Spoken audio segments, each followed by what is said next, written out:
गुटन टाग। नमस्कार।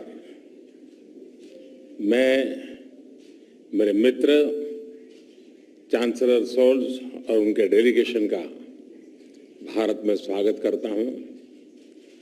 Chancellor Scholz कई वर्षों बाद भारत का दौरा कर रहे हैं। 2012 में उनकी भारत यात्रा हैम्बर्ग के किसी भी मेयर की पहली भारत यात्रा थी। स्पष्ट है कि उन्होंने भारत जर्मनी संबंधों की संभावनाओं को बहुत पहले ही समझ लिया था।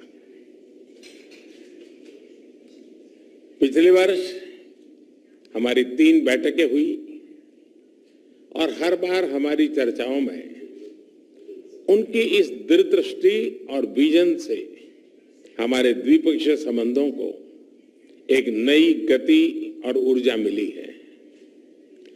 आज की बैठक में भी हमने सभी महत्वपूर्ण द्विपक्षीय मुद्दों तथा क्षेत्रीय एवं अंतर्राष्ट्रीय विषयों पर विस्तार पूर्वक चर्चा की।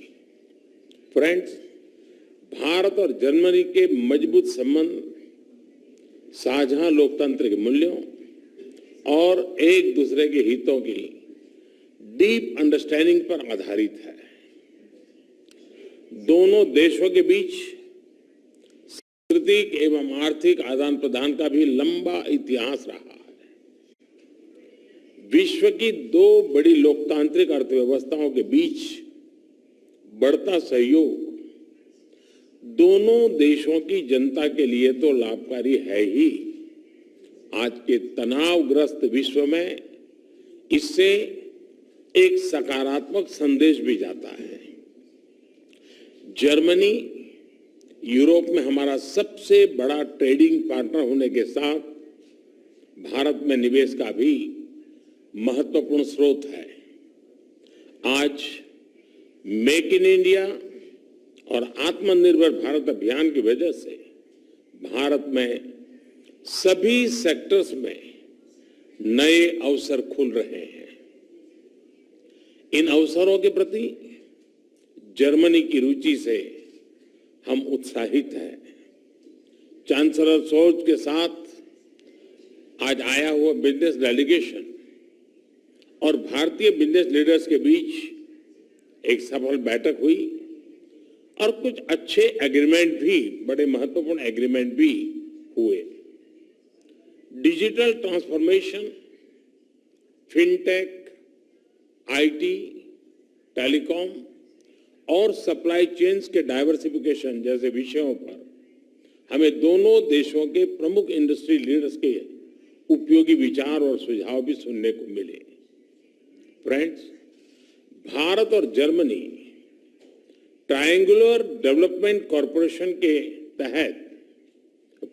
के तहत तीसरे देशों के विकास के लिए आपसी सहयोग बढ़ा रहे हैं। पिछले कुछ वर्षों में हमारे बीच पीपल टू पीपल संबंध भी सुदृढ़ हुए हैं। पिछले वर्ष दिसंबर में किए गए migration and mobility partnership agreement, उससे ये संबंध और भी गहरे होंगे।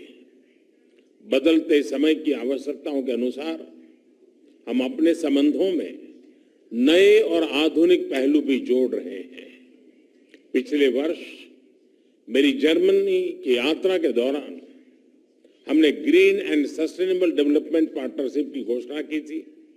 इसके माध्यम से हम क्लाइमेट एक्शन और सस्टेनेबल डेवलपमेंट गोल के क्षेत्र में भी सहयोग बढ़ा रहे हैं। रिन्यूएबल एनर्जी, ग्रीन हाइड्रोजन और बायोफ्यूल जैसे क्षेत्रों में भी हमने साथ काम करने का निर्णय किया। फ्रेंड्स, सिक्योरिटी और डिफेंस कोऑपरेशन हमारी स्ट्रेटेजिक पार्टनरशिप का एक महत्वपूर्ण स्तंभ बन सकता है। इस क्षेत्र में हमारी अनटैप्ड पोटेंशियल को पूरी तरह रियलाइज करने के लिए हम साथ मिलकर प्रयास करते रहेंगे। आतंकवाद और अलगाववाद के खिलाफ लड़ाई में भारत और जर्मनी के बीच सक्रिय सहयोग है। दोनों देश इस बात पर भी सहमत है कि क्रॉस बॉर्डर टेररिज्म को समाप्त करने के लिए ठोस कार्रवाई आवश्यक है।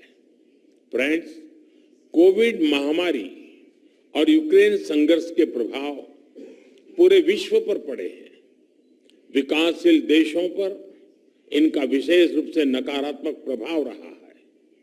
हमने इस बारे में अपनी साझा चिंता व्यक्त की।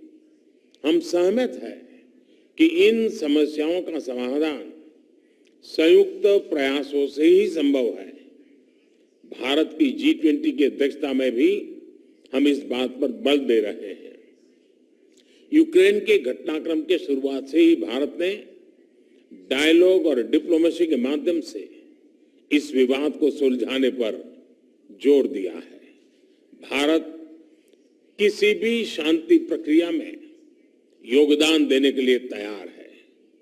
हमने इस बात पर भी सहमति दोहराई कि वैश्विक वास्तविकताओं को बेहतर तरीके से दर्शाने के लिए मल्टीलेटरल इंस्टीट्यूशंस में सुधार आवश्यक है।